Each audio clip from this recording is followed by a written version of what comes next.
After the end of World War II, the world was split into two, East and West.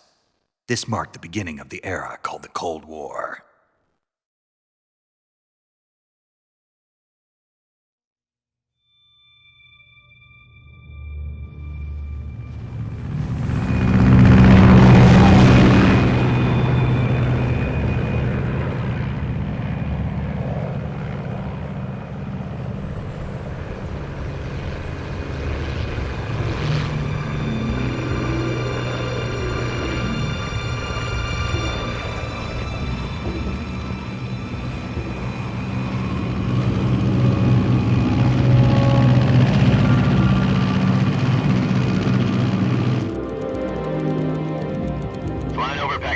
Altitude 30,000 feet. Approaching Soviet airspace. 20 minutes to drop off. Commencing internal depressurization. Equipment check. Arm main parachute. All right. You ready to go? Drop zone still showing a high pressure mass. Cav okay. Good. We've got high visibility.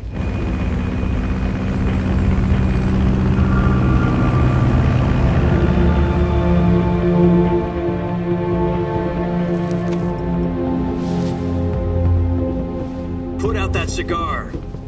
Connecting oxygen hose to interior connector. Put on your mask.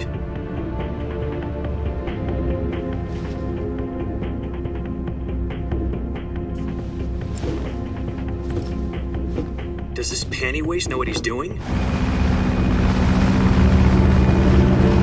Approaching release point. 10 minutes to drop off. Hey, are you deaf? He said put out the cigar and put on your mask.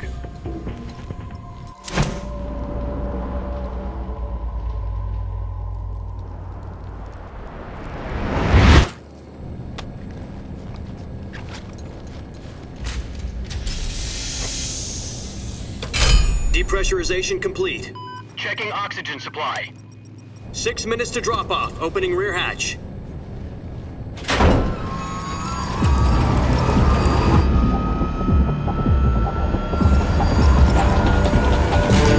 Sunrise.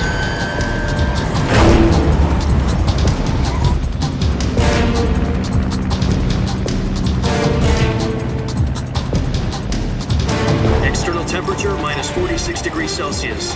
2 minutes to drop off. Stand up. You'll be falling at 130 miles per hour. Try not to get frostbite from the wind chill. 1 minute to drop off. Move to the rear.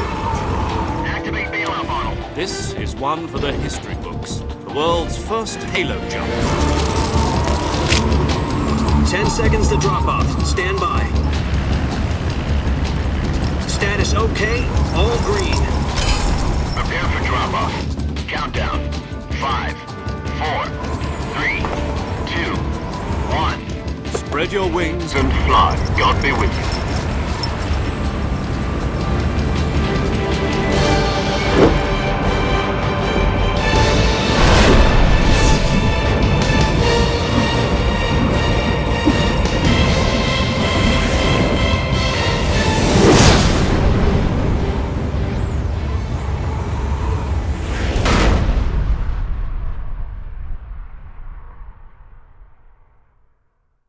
Jack, I've got some important news. The head of the CIA has finally given us the green light for the virtuous mission. Virtual mission? No, the virtuous mission. The future of our Fox unit depends on it. If it succeeds, we'll be officially organized into a unit. Virtuous mission? Sounds like some kind of initiation ritual. You know, don't get cocky. This isn't a training op. Right. So what exactly is this wonderful mission? Well, about 2 years ago, a certain Soviet scientist requested asylum in the West through one of our moles. His name is Nikolai Stepanovich Sokolov. He's head of the OKB 754 Design Bureau, one of the Soviets' top-secret weapon research facilities, and the East's foremost expert on weapons development. Sokolov? Isn't he that famous rocket scientist? The very same. On April the 12th, 1961, the Soviets achieved the first manned spaceflight in history. The Earth was blue, but there was no God. Well spoken. The rocket that carried Yuri Gagarin into orbit was the A-1, known as the Vostok rocket. Sokolov is said to be the man most responsible for the multi-engine cluster used in that rocket. After Gagarin's flight, Sokolov left rocket development to become the head of the newly established Design Bureau. From a lowly technician to head of a design bureau, that's quite a success story, so why'd he want to defect? It seems he'd become afraid of his own creations. Afraid? Call it a crisis of conscience. And for that, he left his country and his family behind and went over the fence? Not exactly. One of his conditions was that his family was also to be taken safely to the west. We used a mole to get the family out first and succeeded in sneaking Sokolov over the Berlin Wall shortly afterwards. I was the one who conducted the operation. The security on the eastern side was still full of holes back then. Then what? We got Sokolov over in one piece, but the whole ordeal had left him exhausted, and we checked him into a hospital in West Berlin. It took him 2 weeks and more than 600 miles to get from the research facility in the Soviet Union to Berlin. He was in no condition to say anything coherent. And it was only a week later that we had something much bigger on our hands. The Cuban Missile Crisis. October the 16th, 1962, President Kennedy received word that the Soviets were in the process of deploying intermediate-range ballistic missiles in Cuba. The President demanded that the Soviets dismantle and remove the missiles. At the same time, he announced a naval blockade to prevent further missile shipments from reaching Cuba. But the Soviets didn't back down, instead placing their armed forces on secondary alert. Soviet transport ships carrying missiles continued on course towards Cuba. US and Soviet forces went on alert for an all-out nuclear war. Frantic negotiations were conducted through the UN's Emergency Security Council and unofficial channels to end the hair-trigger standoff. Finally, on October the 28th, the Soviet Union agreed to remove its missiles from Cuba, and so the world avoided a nuclear holocaust. But in order to get the Soviets to pull their missiles out, we had to make a deal. You mean the one where the US agreed to remove its IRBMs from Turkey? No. The Jupiter IRBMs deployed in Turkey were obsolete, and we were going to get rid of them anyway. They had no strategic value whatsoever to either the US or the Russians. The Turkey deal was a ruse, a cover story that was fed to the other intelligence agencies around the world. So what did the Russians really want? Sokolov. They wanted us to return Sokolov. You mean the Soviets pulled out of Cuba just to get their hands on Sokolov? That's right. What the hell was he working on? At the time, we had no idea. We were running out of time. It was either give up Sokolov or risk full-scale nuclear war. In the end, we had no choice. President Kennedy gave in to Khrushchev's demand. The next day, I got Sokolov out of the hospital, handing him over to agents on the eastern side. Sokolov kept on screaming, "Save me," until he disappeared from my sight. Then a month ago, we received some new information from one of our moles. About Sokolov? Yes. He was taken back to the research facility and forced to continue working on the weapon in question under KGB supervision. What's more, it's on the verge of completion. So what kind of weapon is it? Something to do with space rockets? No, missiles. Same technology. I guess you're right. We don't know the details, but it appears to be a new kind of nuclear device. For half a year now, the Soviets have been conducting frequent nuclear tests at Semipalatinsk. Something to do with the weapon, I assume. We're talking about a secret weapon so big that Khrushchev was ready to pull out of Cuba to get it back. Is Sokolov still in the facility?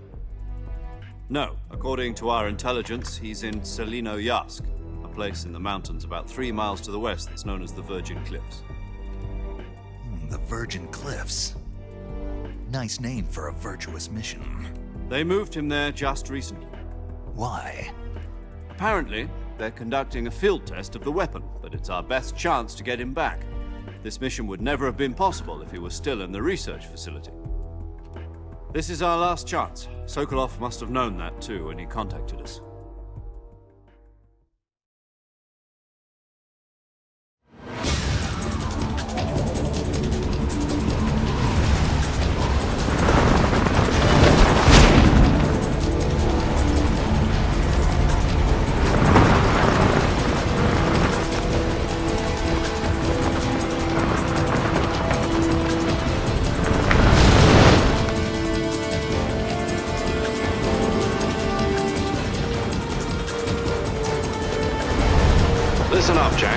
mission is to infiltrate Selino-Yask in the Soviet mountains, ensure the safety of Sokolov, and bring him back to the West.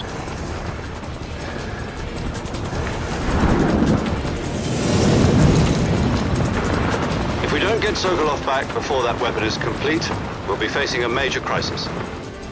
The clock is ticking.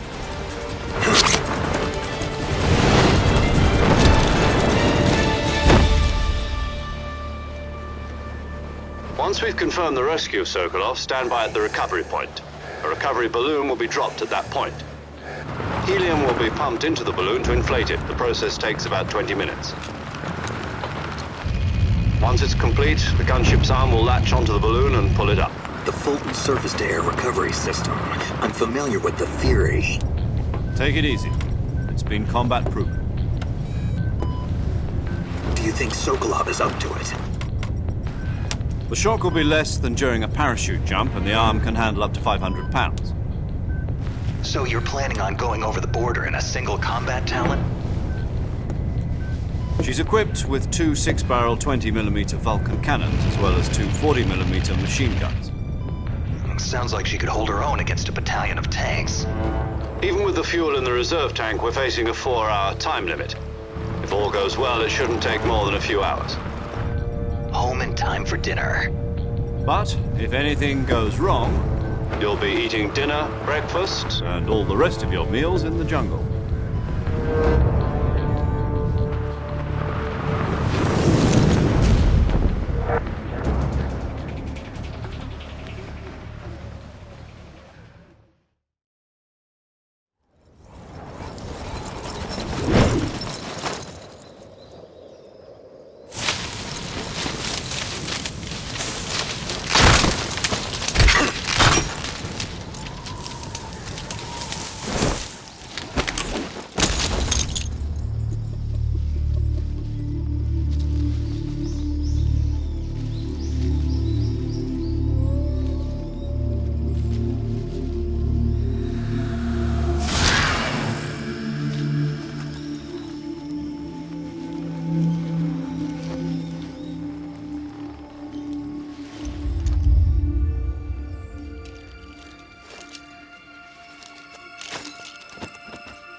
Do you copy?